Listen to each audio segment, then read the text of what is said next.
Next हमारा topic है बेटा आज का capacity of parallel plate capacitor. बेटा जब दो प्लेट्स के बीच में कोई भी मीडियम नहीं था, मतलब फ्री स्पेस था बेटा, तब हम कैपेसिटी निकालना सीख चुके हैं हमारे पिछले क्लासेस में।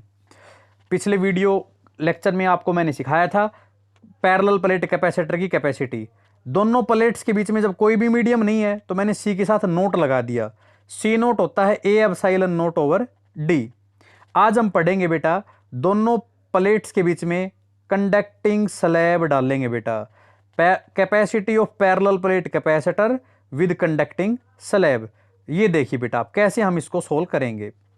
हमने बेटा पैरेलल प्लेट कैपेसिटर लिया, दोनों प्लेट्स के बीच में डिस्टेंस डी थी, इसके बीच में बेटा हमने कंडक्टिंग स्लैब डाल दिया जिसकी थिकनेस कितनी है बेटा, टी है जिसकी थिकनेस। अब देखो मैं पहले भी पढ़ा चुका हूं कैपेसिटी निकालने का एक ही formula C is equal to Q over V. आप इस डायग्राम का क्या फाइंड कर लीजिए बेटा, V फाइंड कर लीजिए। पोटेंशियल का फार्मूला क्या होता है, इलेक्ट्रिक फील्ड मल्टीप्लाई डिस्टेंस। तो आप यहां जो खालिस्तान दिख रहा है ना, इस खालिस्तान का अलग से पोटेंशियल निकालो और अंदर का फिर आप अलग से निकाल लेना। खालिस्तान का तो कैसे निकालेंगे, तो बेटा फार्मूला होता है खालिस्तान की इलेक्ट्रिक फील्ड। खालिस्तान की इलेक्ट्रिक फील्ड तो ई नोट है और खालिस्तान की डिस्टेंस पूरी तो थी बेटा डी, अंदर वाली है टी। टी को घटा दोगे तो खालिस्तान की कितनी बच जाएगी, सिर्फ हमारे पास आ जाएगी बेटा डी माइनस टी। तो E naught into D minus T, ये तो आ गया खालिस्तान का पोटेंशियल।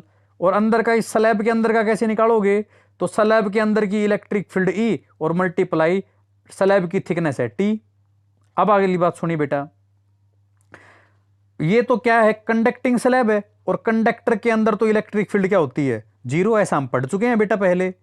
तो अब हमारे पास ये तो हो गया बेटा zero into something zero, V रह गया हमारे पास सिर्फ कितना, E naught into D minus T. E naught क्या है, इस पॉजिटिव और इस नेगेटिव प्लेट की इलेक्ट्रिक फील्ड बीच की। तो दो प्लेट के बीच की इलेक्ट्रिक फील्ड होती है बेटा sigma over epsilon note. Sigma होती है charge density, charge per unit area. तो V रह गया Q ओवर ए एप्सिलॉन नोट और ये मल्टीप्लाई डी माइनस टी था ही बेटा। C इज इक्वल टू क्या ओवर V। इस फॉर्मूले में आप V की वैल्यू पुट करवाओ, Q से Q कैंसिल हो जाएगा, ए epsilon naught over D minus T, ये बच गया बेटा। नीचे से D कॉमन ले लिया, ए एप्सिलॉन नोट ओवर D और into 1 minus T over D बच गया। इस ए एप्सिलॉन नोट ओवर D इतने को तो मैं क्या लिख सकता हूं, ये लिख सकता हूं बेटा C naught is equal to a epsilon naught over D। यहां जब आप वैल्यू पुट करवा दोगे तो हमारे पास कितना हो जाएगा, CM आ जाएगा बेटा हमारे पास, CM is equal to C naught over 1 minus T over D।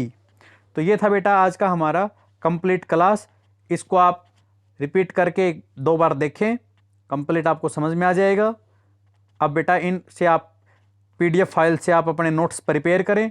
कोई भी प्रॉब्लम होती है तो आप मुझे कॉल करके मैसेज करके पूछ सकते हैं। घर पर रहें, सुरक्षित रहें। Thank you and have a nice day.